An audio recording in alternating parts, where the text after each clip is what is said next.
Hello. In this segment, we'll be looking at one of the, if not the, greatest Rolling Thunder finish ever. Note how throughout the course of this bout, there is an initial skill difference between these two. The way the cross tattoo fighter strings together his combinations is a thing of beauty. Jab, cross, lead hook to the body. Note what happens after he lands the lead hook. It forces the fighter with the red on his shorts to put his weight onto his lead leg. What does this translate to? Red cannot check the kick. Cross-tattooed fighter framed after the lead hook. This lands a beautiful leg kick, finishing the combination. That's a high-level striking combo. Lead hook, then finishing with a powerful low kick. It also helps mitigate potential follow-up, as it's really hard to generate a meaningful return from your legs in the moment they just got blasted. This is a common combination used this fight to set up the low kick. That said, Cross is controlling the fight. In terms of skill and understanding, there does appear to be a notable difference. The moment he sees the flinch, he enters the space to counter with a spinning back fist, blasting his opponent to the canvas. Bracing for the low kick, seeing it a second time, he once again spins to counter with a back fist. The lead hand goes to peel guard, which makes entry for an uppercut.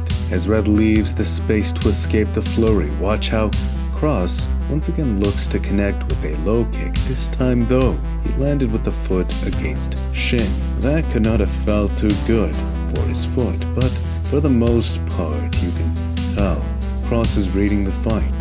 He's not swinging aimlessly. Instead, he has a reason for every technique he throws based upon notes he's making of his opponent. That's where this comes in. Making note of the tendency to enter with guard, flying knee to the body, boom! Mental alchemy brushes it all off. Cross seems to be getting the better end of the exchanges, except here it's very difficult to generate respect off the back foot. You have to set your feet before striking. One way to do so is to circle out towards lateral, which means you are no longer fighting against backward momentum to the same degree. And also, you can now harness that lateral momentum into the rotation of your strike. You see this here, forced backwards. Red shifts stance as he circles up for footing. The result is a beautiful slip overhand from his new lead. Watch as well how his shoulder rolls the shot as it connected first. This time, you see Red still being forced back. He braces for the incoming knee before tying up. Hopped with a cross. Much of it was mitigated. Cross rolls and weaves the fire. He sees it all coming a mile away. But now again, his clinch knee was braced for as well. Again, spinning back fist, but this time, something has changed. Red has made a note of the repeat use of this technique. Much of the strength of a spinning technique is attributed to its element of surprise. Catching your opponent with novelty, with the edge of having significantly more power than a normal technique. But what happens when a spinning technique is used too frequently? It becomes like a haymaker with an even bigger telegraph. Thus, your opponent will not only start to see it coming, worse, they may start to get a feel for the timing of the technique. Red, he trusts he can bait it out by moving backwards. The moment he saw his opponent turning his shoulder off that feint, it was the moment he threw his own left shoulder towards the canvas, not only effectively ducking the back fist, but watch, also generating momentum, force for his rolling thunder. Add the fact his opponent was flailing into space. Boom. Medulla oblongata, the lights, had no choice but to go out.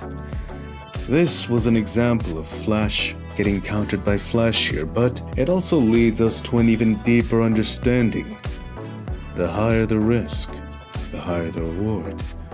This is an understanding we can all learn from regardless of arena. The more comfortable we are with the uncomfortable, with risk, the more potential leverage we have for ourselves. You think that dude slotting into that girl's DMs is gonna have a high success rate. It's too easy to do what he's doing. There isn't as much of his ego involved. He keeps asking for Bob for some reason. And she doesn't know who Bob is. Who is this Bob they keep asking for? That's just it. The kick was not luck. He clearly practiced a high-risk, high-reward technique until he could throw it effectively. Boom. As a result, all he needed was the right window and a feel for its timing to become confident with risk, but at the same time to be careful not to abuse or lose respect for the repercussions of risk. That is the exact story we saw playing out in this fight. Till that end, thank you to both of these men for this lesson. If you like more from me, please subscribe and hit the notifications. Thank you if you did. It truly does mean a lot to me. Thank you. Smash the like button if you enjoyed. It's good karma, and until next time, peace.